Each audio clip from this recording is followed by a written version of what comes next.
were killed by legals. Well, that's the point, Mr. President. As a country, we have enough to deal with without letting violent criminals from other countries to be released and re-released within our borders. You see, that's why legal immigration exists, and it's a great thing, too. So let's go with that. As a follow-up to his State of the Union or campaign speech, which was apparently just to rev up his base and counter the notion he's sleepy and absent-minded, his people tardily presented a massive $7.3 trillion budget proposal, which includes $5.5 trillion in tax hikes. Yay! That includes raising the corporate tax rate to 28%, the minimum corporate tax rate to 21%. This will, of course, trickle down to the consumer in the form of inflation for stuff like food. And additionally, he wants to impose a 25% tax on those with a net worth of $100 million or more. But where does all this money go? To help balance the budget? Nah, don't be silly. More war? Well, yes, of course. At least 482 million more to Ukraine after the USSR directed more than 75 into that crippled country. There was indication he doesn't want Medicaid and promoted capping prescription drug costs and insulin prices, so that's not the budget allocates funds for various initiatives, including affordable housing and tax credits. And I'm all for helping out the little guy, but the details about who exactly would be eligible or how the funds would be distributed, well, that wasn't made readily available. When you're already drowning in debt, and I'd venture to say that $34 trillion qualifies, maybe it's not the best idea to go on a spending spree like you're a teenager with your first credit card. Just saying. Thanks for watching. For more insight into the anti-Israel student protests at Columbia University. Amber Duke, thank you so much for joining us. Great to have you back on the show. Thanks for having me. Now, Columbia University has been making the headlines as pro-Palestinian protests have taken over the campus. A rabbi is telling Jewish students to leave the school and seek safety. Now, this isn't just Columbia. We're also seeing at the University of Michigan today, there's pamphlets that say freedom for Palestine means death to America. How did we get to this stage? Unfortunately, this is sort of the end result of radical politics proliferating across college campuses for really the past few decades. And a lot of these modern activists really view themselves as comparable to the free speech activists of the 60s and 70s and the anti-war protesters from that time as well. But they've really crossed over into a very dark place. A lot of Jewish students have taken videos of some of the behavior that's been coming out of these encampments at places like Columbia and now Harvard University, where students are chanting "Death to America." They are talking about their love for Hamas and really crossing that line from expressing sentiments that are pro-Palestine into sentiments that are anti-Semitic. And college campuses for a long time have really refused to crack down on this type of behavior. As long as their students are engaging in left-wing political causes, they've been really reticent to push back on it. And they've also refused to punish students for breaking campus policy. Columbia was really one of the first major elite universities to say that these students were not allowed to engage in the type of protests that they were and tried to push back on them. But of course, that's now had the effect of students on other campuses trying to imitate the type of protests that they're engaging in. Stephen Fleet, who survived China's Cultural Revolution, wrote this: the Marxist-run Columbia University reaps what it sowed. Communist revolutionaries who are now turning Columbia into a people's university. What do you make of the Marxism angle here? It's a very important one, because when we look at these progressive campus activists, they're all sort of guided by the same ideology, the same underpinnings for how they get to this anti-Israel position. And it comes a lot from the professors that these universities have hired. They have inculcated students with this idea that all of our societal battles, all of our cultural, political battles can be seen through a lens of oppressed versus oppressor. And because now we've added race into that through DEI initiatives, these students believe that no matter what the facts on the ground are, Israel has to be the oppressor because they are considered white by these student standards, because the Palestinians are mostly a brown Arab population. And so through that dynamic, it makes sense why they've arrived here. They believe that the white Jews are oppressing the Arab Palestinians, even though the history of this cause obviously goes back for millennia. With these two groups fighting one another and have many reasons to be at war with one another besides the racial element. But these students really do view all of conflicts through that lens. So they really couldn't see it any other way based on all of the propaganda that they've been taught regarding race and marginalized communities, etc. You actually have a book out called The Snowflakes Revolt, How Woke Millennials Hijacked American Media. I see it behind you as well. Tell us about that. How are we seeing that play out now? You're right. So I talk in the book a lot about my own experiences on campus. I went to Georgetown University between 2012 and 2016, and this was the really beginning of the idea of campuses creating safe spaces and trigger warnings for students who were afraid to encounter speech that disagreed with their own. And so it's important, I think, now to understand that these students who are protesting at Columbia and other campuses are really the same ones who have repeatedly tried to shut down conservative speakers from coming to campus, who have harassed their conservative peers to prevent them from speaking, to try to chill their ability to feel comfortable expressing their views. But now they're the ones angry at campus administrators for supposedly shutting down their speech. So there's a great irony here in the way that they're behaving and the arguments that they're advancing to justify the fact that they are outright expressing hatred towards their Jewish peers on campus, as well as violating campus policy in the process. Columbia had given them several warnings that they were not allowed to have this encampment there. It was right outside of the library and several classrooms just a few days before students started taking their final exams, and they refused to leave. So they were met with the appropriate punishment, which was suspension, in some cases expulsion, and removal from the campus. But now they're saying that this was all about cutting back on their speech, but the university apparently offered multiple times for these students to come and meet with administrators and actually talk about what it is that they were advocating for, and they declined to do so, instead choosing to engage in this very rowdy protest. And this is something that I write about in the book as well. It's not really about students wanting to have a real dialogue with administrators and reach some kind of common ground or solution. They really just want to try to intimidate people as much as possible and create a PR nightmare for the university, to the point that administrators are required to accept all of their demands. And if they don't do so, they will call the administrators racist and use other derogatory terms to try to basically mar them in the public eye. On that note, one commentator wrote, quote, "Communist ideology never dies, it just retreats to academia." What do you make of that, especially given what you found and talk about in your book? Right. I mean, that's partially true, that it used to be that radical ideology went back to academia.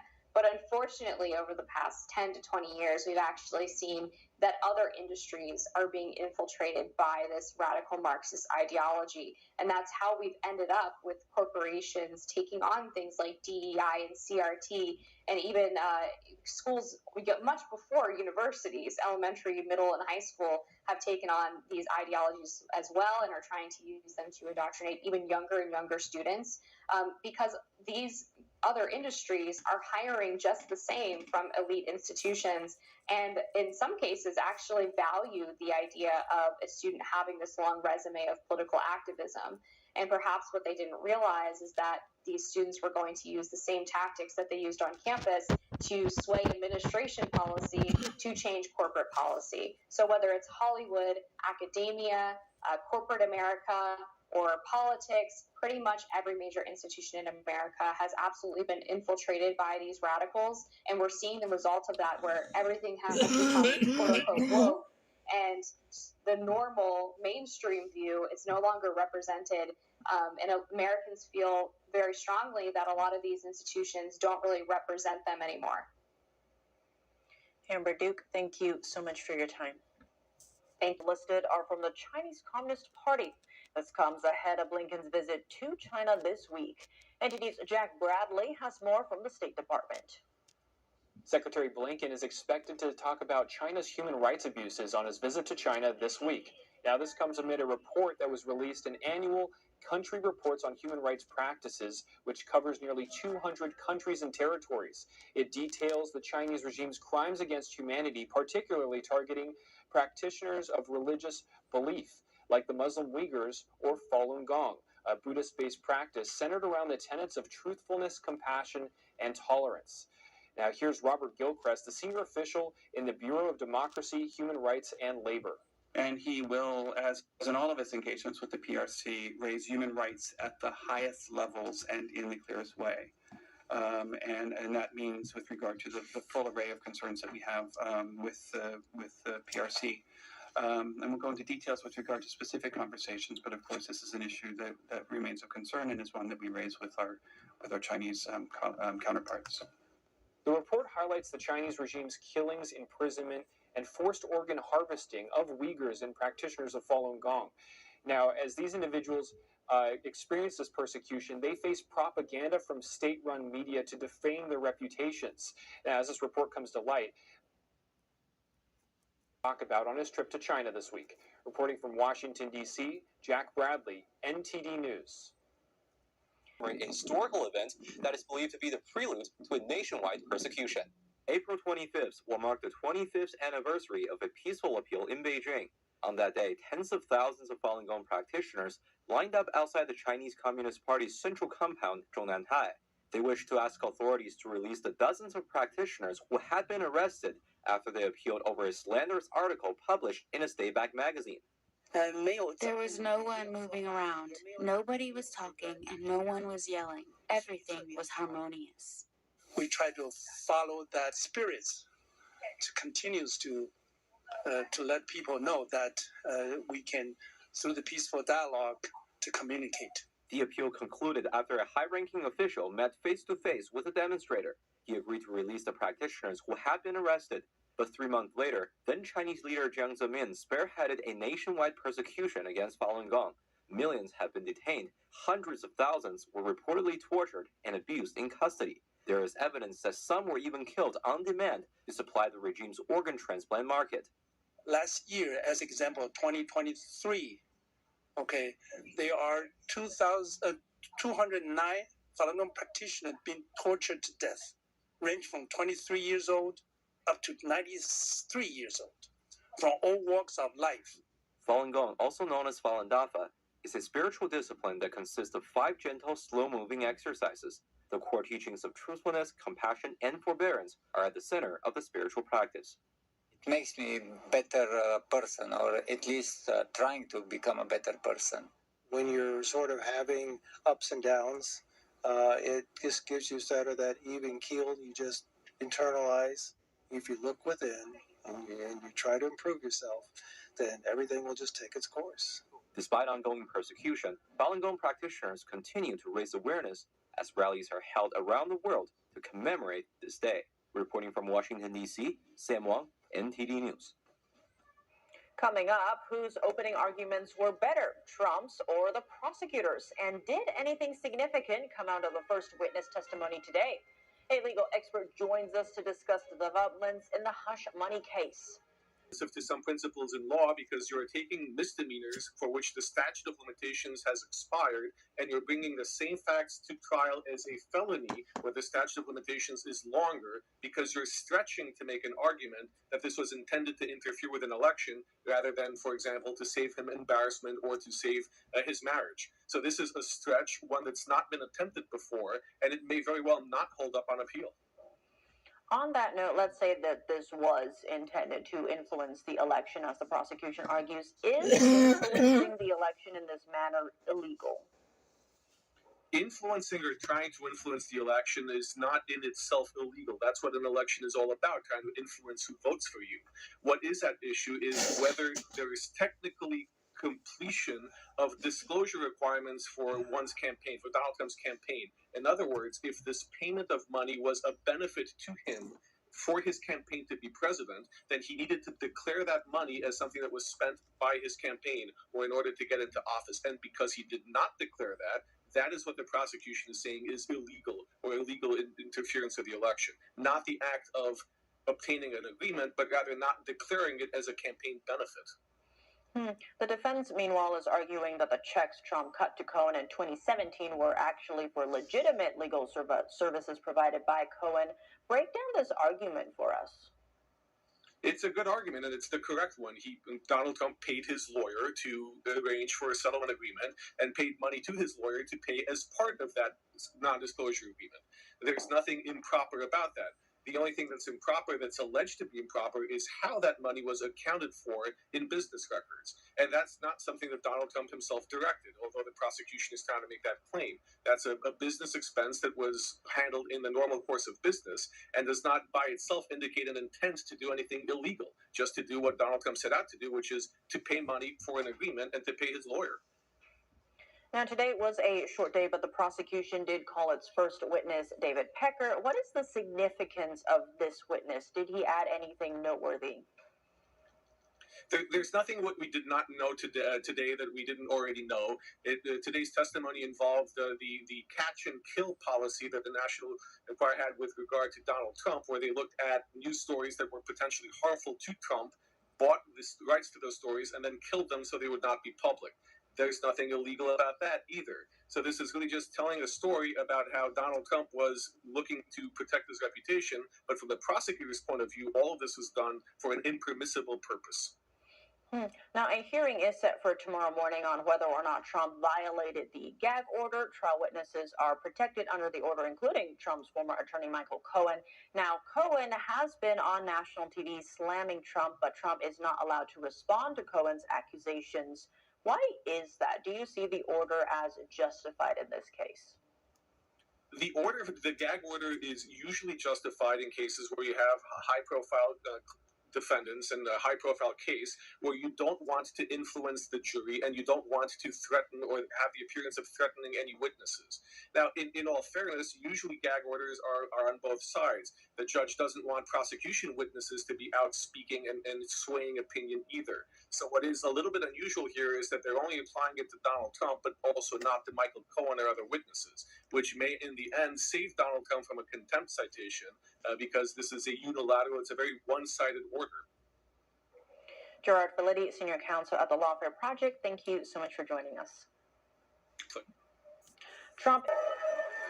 I'd like to start to express the words of gratitude for the Congress, for the House of Representatives, the words of gratitude to the American people, to the President Biden and his administrations. Ukrainian officials expressed their gratitude towards the United States, while some Republican congressmen strongly opposed the foreign aid package that did not include any border security provisions.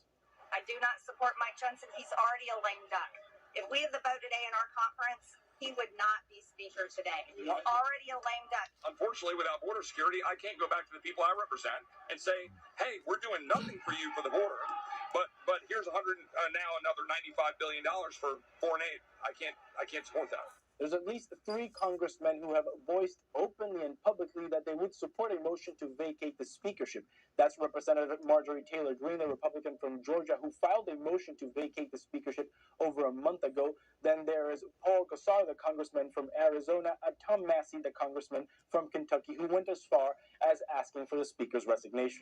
We want him to resign and to announce his resignation so that we don't go speakerless for a period of time. Speaker Mike Johnson defended his policy choices despite having the majority of the Republican conference vote against his Ukraine bill. We gave our members a voice. We gave them a chance. We gave them a better process and ultimately a much better policy. On Tuesday, the Senate will begin debating the $95 billion supplemental foreign aid package for Israel, Ukraine, and Taiwan, which also includes a ban on TikTok.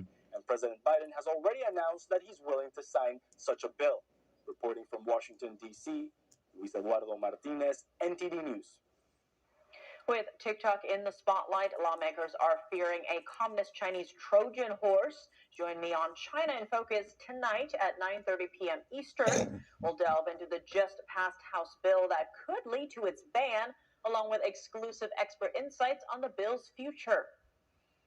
The U.S. is successfully blocking China's microchip development, according to Commerce Secretary Gina Raimondo. She said the chip that's powering Huawei's Mate 60 Pro phone isn't as advanced as American chips. The Mate 60 handset debuted last year, powered by an advanced locally made chip. Last week, the phone maker unveiled new models thought to use an upgraded version of the silicon. The chips are reportedly made by China's Semiconductor Manufacturing International Corp. In Beijing, that's been cast as evidence of the country's ability to overcome restrictions on the supply of advanced semiconductors. Over the weekend, U.S. Commerce Secretary Gina Raimondo said the reverse was true. Speaking to CBS, she said the Chinese chips were nowhere near as advanced as the latest U.S. models, and hence proof that the supply curbs are working. Huawei. It's not his fault. He just lacks the discipline and training. The real issue lies with the owner. In this case, El Presidente. What does this have to do with the country? I'm glad you asked. The country is going to the dogs, if you haven't noticed. And just like a dog that lacks training and discipline, a nation with no strong leadership can quickly descend into absolute chaos. And that's what we see in the U.S. today. People lashing out, biting the hands that feed them, or the hands that at least try to protect their own rights. Instead of promoting unity and tolerance, we're seeing a rise in division and fear-mongering. The administration and the ruling class pander to the negative base emotions of the populace, exacerbating the problems and eviscerating the precepts of peace and understanding. Surely they know that. The media plays a significant role. Instead of presenting facts and allowing the public to form their own opinions, they've chosen to collectively push a prescribed narrative that seems to serve to further divide. Major walks in front of Biden, so who's in charge there? But he's not alone. Dogs seem to be leading the pack. They're the only reason some people leave the house or even socialize anymore. We need to hold those collecting checks from the state accountable for their actions and ensure that they're working on the behalf of Americans. Recognize we're all in this together and that our differences are what makes this country great. And if this puppy goes down, we all do. Yes, it's a boring and dirty business to clean up the poop, but it has to be done. With real leadership, greater transparency, a little bit of discipline, we can stop the country from completely going to the dogs, I believe. Let's demand better from our leadership, or better leaders who promote a focus on the issues so we can try for a treat, a United States that remains intact and a great place to live.